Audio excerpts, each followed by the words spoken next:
So we always come up to some kind of conference and they ask us to do a talking about safety.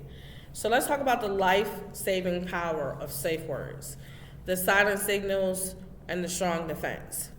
So if you can't hear me or I'm not going into your language, then let me know by doing some kind of a signal.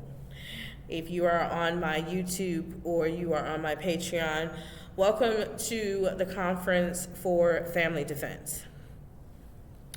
Imagine being in a situation where speaking freely isn't an option, where danger is present, but calling for help outright could make things worse. Imagine a child feeling uneasy with a stranger, but unsure how to tell their parents. A teenager at a party surrounded by pressure, but too afraid to ask for help. A person in a relationship feeling controlled and manipulated, but unable to say the words, "I need to get out." Now imagine a single word, a simple, planned, powerful, lifelong breaking through the silence, triggering action without suspicion, saving the life without saying too much. Word. That is the power of a safe word. What is a safe word and why does it matter? A safe word is more than just a code. It's a signal of protection. It's a discreet way to ask for help when speaking directly could put someone in greater danger. It is a bridge between knowing something is wrong and being able to take action before it's too late. The world is unpredictable, and danger doesn't always come in obvious forms. It isn't always mass intruders or strangers in the dark. Sometimes danger comes dressed in familiar faces, places, and things. It can be controlling partners, a manipulative friend, a peer pressuring you into something unsafe, or a situation that starts off feeling fine but shifts into something uncomfortable. Safe words cut through the noise. They give children, teens, and adults a way to communicate distress without alarming the wrong person. They allow families to trust and trusted groups to respond to dangers quickly without second-guessing whether the situation is real. They allow for a plan, strategy for getting out, for intervening, and for pretending and for preventing harm before happening. If I can get my words straight, it would be great, right? Why safe words save lives? The greatest strategy in the moment of danger is hesitation. The greatest tragedy in the moment of danger is hesitation. I wasn't sure. I didn't know what to do. I thought they were joking. Too many lives are lost or deeply harmed because signals were ignored, warnings were dismissed, or a person in distress didn't have the language to ask for help. A safe word removes uncertainty. It replaces doubt with action.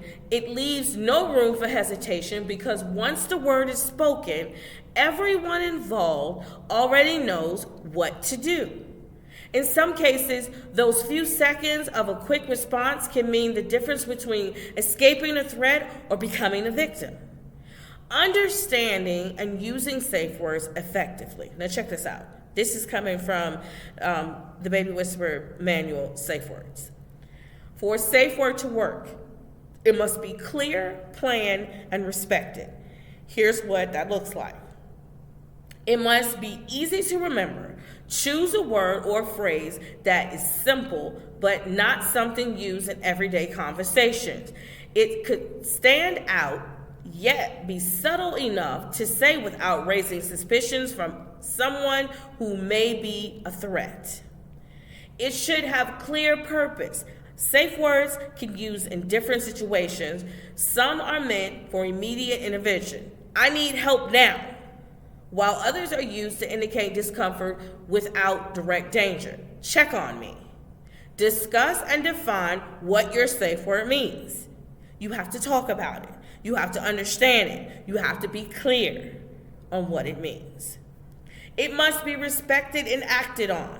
When someone uses the safe word, they should have no hesitation, no second guessing, no questioning. The person receiving it should immediately move into the agreed upon action plan, whether it means calling for help, coming to get them, or creating a reason to remove them from the situation. You must not hesitate. When that word is activated, you must move. It should be practiced and normalized. Practice makes perfect. A safe word is only effective if the person involved knows exactly what to do, when to use it. Families, friends, and partners should discuss their safe words regularly and practice scenarios whether they might need to use them. A plan that isn't rehearsed is just an idea, not a solution. The different types of safe words and how they're used. Now, I'm going to give you different types of safe words and what you can use. Safe words can be used in various ways depending on the situation. Here are some examples. Family safe words. Used by children or family members to indicate danger and discomfort. For example, if a child is approached by someone claiming to be a family friend, they ask, "What's the password?" If the person doesn't know the safe word, the child knows not to go with them. How many of you have that in place today? Social escape safe words. Used to discreetly signal for help in public settings. A teenager at a party might text a friend a code phrase like, "Is this dog still outside?" Which means, "Come get me now, I need to leave." You need to have those for your kids, your teens especially. Relationship safe words. In case of domestic abuse or control, a safe word allows a victim to ask for help without tipping off their abuser. Something as simple as ordering a Pacific drink or a pizza. At a bar or texting a trusted person, a unique emoji could be a prearranged signal that help is needed. Workplace or online safe words. Used in professional and digital spaces to alert a trusted person to a potential threat. It could be an employee who needs a subtle notifying a manager of an unsafe customer, or someone online chat that need a friend to call for help. Why this conversation cannot still be ignored. Too often, we only think about safety after something terrible has happened. We assume we just need to just know what to do. But in reality, most people freeze under pressure. When the moment of danger comes, if you don't already have a plan, your brain goes into survival mode. The decision becomes harder. That's why these conversations must happen before crisis. Understanding and using safe words isn't about paranoia. It's about power.